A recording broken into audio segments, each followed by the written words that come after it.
So the second round starts tomorrow, man. I want to give you guys my quick predictions for this round, and I want to start straight out with the 1-4 matchup in the West, and that is the Suns and the Mavericks. Now, this one is kind of intriguing because obviously the first thing that comes to my mind is Devin Booker and his injury.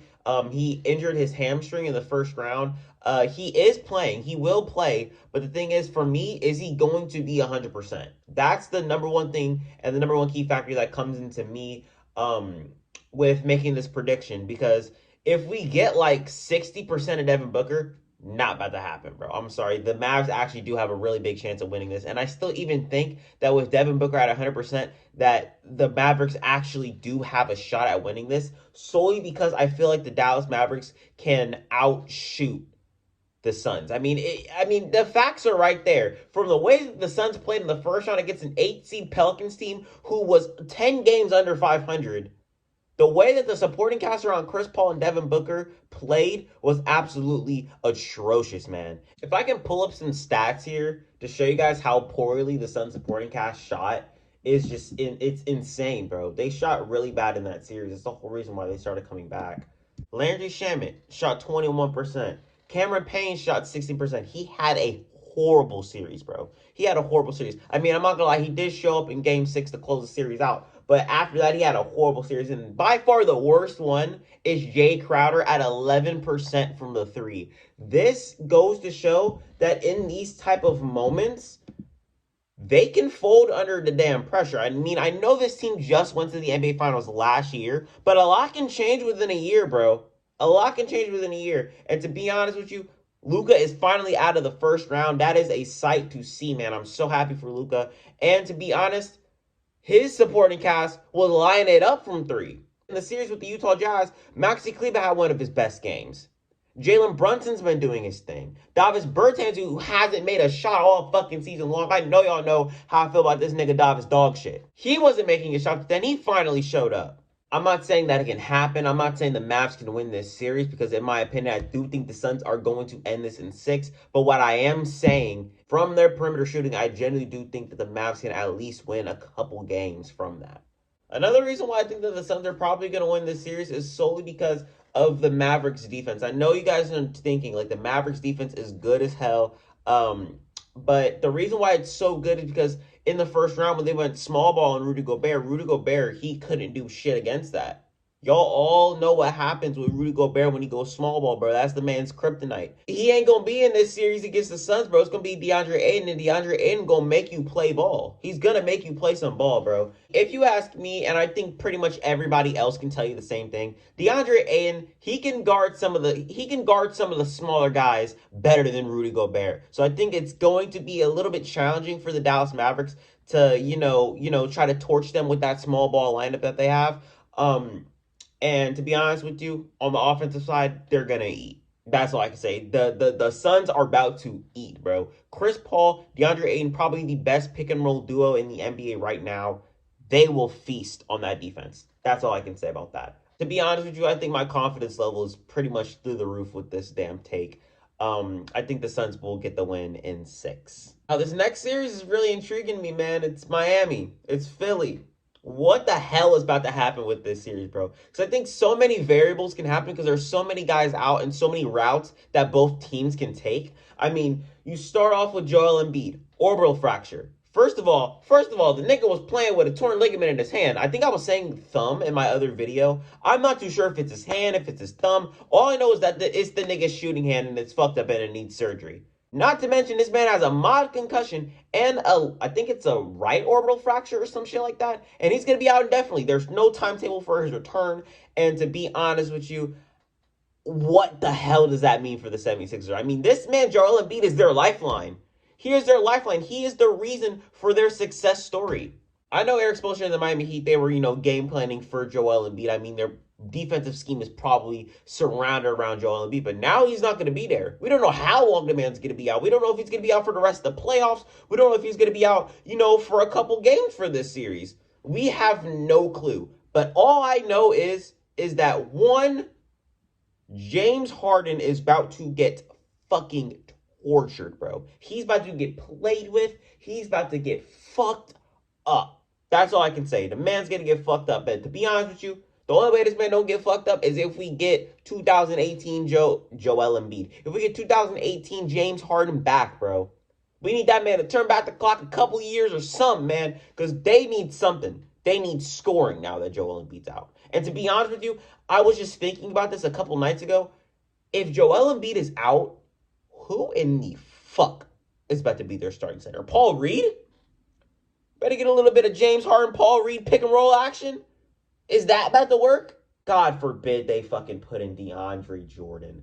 Oh my God, bro. That's a recipe for a disaster for the Philadelphia 76ers, man. You don't want that. You want that man Joel Embiid to come back because you guys have absolutely no depth when it comes to your bigs, man. No depth. And I was talking about this, man. I was talking about this right when the trade happened. You traded away Andre Drummond, who would have been absolutely amazing in this situation, bro. Who would have been amazing in this situation. You guys traded that away for James Harden. Now you guys got to go out and get yourself a backup big. And DeAndre Drummond wasn't that. That's all I can say. He was not that. And to be honest, he's going to be running some minutes in this series, man. And I want to see how it's going to go. I want to see how it's going to go. Is it going to be good? Is it going to be bad?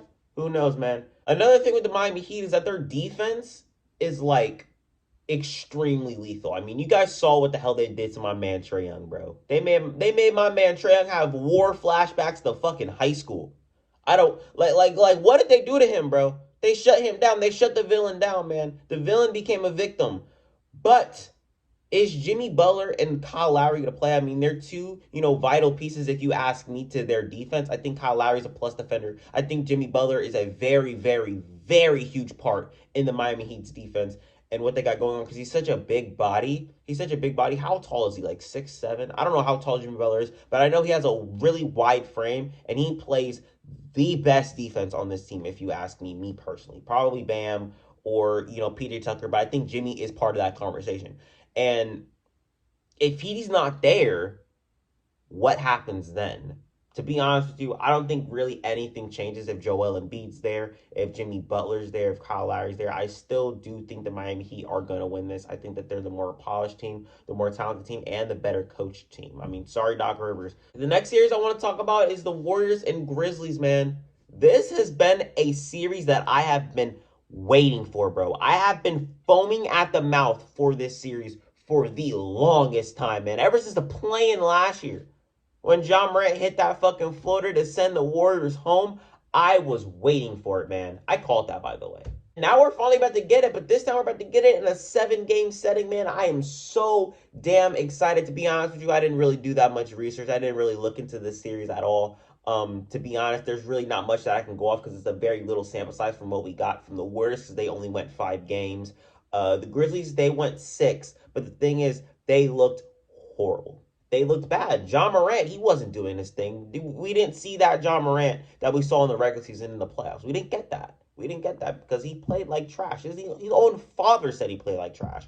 Last series against the Timberwolves, they didn't show me much. The Grizzlies didn't show me anything that can make me sit here and say that they, have the edge over the Warriors, that they're a better, basketball team than the Warriors, because I'm not going to lie, they're not. They're not. I think when it comes down to matchups, I think Andrew Wiggins is probably going to get the matchup for John Morant. I don't know who's going to get the matchup for Desmond Bane, maybe Klay Thompson. I don't know. But all I know is that the Warriors and Grizzlies is about to be an amazing series. I think this is probably going to be the second best series because the next series I'm going to talk about is probably going to be the best series out of all of them. It's probably my most anticipated. But I do think the Warriors are going to win this in 7. I mean, the Warriors' offense is just probably going to be too much for the Grizzlies. That PTSD lineup, man, I love that name, by the way. I love that name. You mean you got Poole, Curry, you got Draymond Green, Andrew Wiggins, and Klay Thompson. That is a deadly lineup, but to be honest with you, sometimes it doesn't work, sometimes it does, and I don't know what's in store for this series, man, but all I know is that it's going to be a damn good one. Warriors in 7. This next series is probably going to be my favorite series out of all these first-round matchups. I mean, you guys see the hoodie. You guys see what's behind me, bro. It's the Boston Celtics versus the Milwaukee Bucks. And I'm not going to lie, as a Boston Celtics fan, I am hella nervous. These are the defending champs. I'm so scared. Giannis, the best player in the NBA right now, damn near the best player in the world. Since our turnaround, the only team that we have not beaten when we are at full strength at this caliber is the Milwaukee Bucks. And to be honest with you, I'm hella scared, man. I know I just said that, but I'm scared as fuck, bro. Because there's so much that can go into this series. I mean, Chris Middleton isn't playing. Is that the reason why we win? There's not gonna be any shot creation at all. I mean, who's gonna step up for the shot creation? Drew Holiday, maybe? Giannis, maybe? I don't see that happening because the Celtics defense is so goddamn lethal that I don't even think that that's even a possibility. Not to mention you got on the Milwaukee Bucks side, you got their shooters. You got Grayson Allen and Bobby Portis who scare the actual fuck out of me. You got Pat Connaughton, he can get hot. Brook Lopez, he can shoot. Giannis damn near has a respectable jump shot. Everyone on this fucking team can shoot. I mean, Javon Carter was even making shots last series against the Bulls. I don't even know who the primary defender is going to be for Giannis. Who is it going to be? Is it going to be Grant Williams? I mean, Grant Williams has been the primary defender on him throughout the whole regular season. But is it going to be Al Horford? Al Horford had some success against him in 2018 guarding him. He guarded him in 2019. What's it going to be? I have no clue. I have actually no damn clue. But to be honest with you, another question is, who the hell is going to guard Tatum? Is it going to be Drew Holiday? Probably. And who's guarding Brown? You know what I'm saying? Like, it's just so much that can go into this damn series, man. Another thing that I want to shed some light on is that the defense that the Boston Celtics played on Kevin Durant will probably not be the same on Giannis. Because if you think about it, KD, he can, pull up, jumper, do whatever. But Giannis, he'll go straight at you, bro. He don't give a damn. He'll go straight at you, gets the rim, 1 foot in the damn paint, and it's over. But another thing that we can do is we can draw a bunch of damn fouls on this nigga, bro. But I mean, he's the best player in the world. The man can just adjust. You see what I'm saying? That there's so much that can go into this series. But you already know I'm about to ride and die with my Boston Celtics, man. I got the Boston Celtics in 6, bro. I do not give a damn. But this could probably be where our series ends. But it can also be a trip to the Eastern Conference Finals, man. 3 out of 5 seasons. I'd love to see it, bro.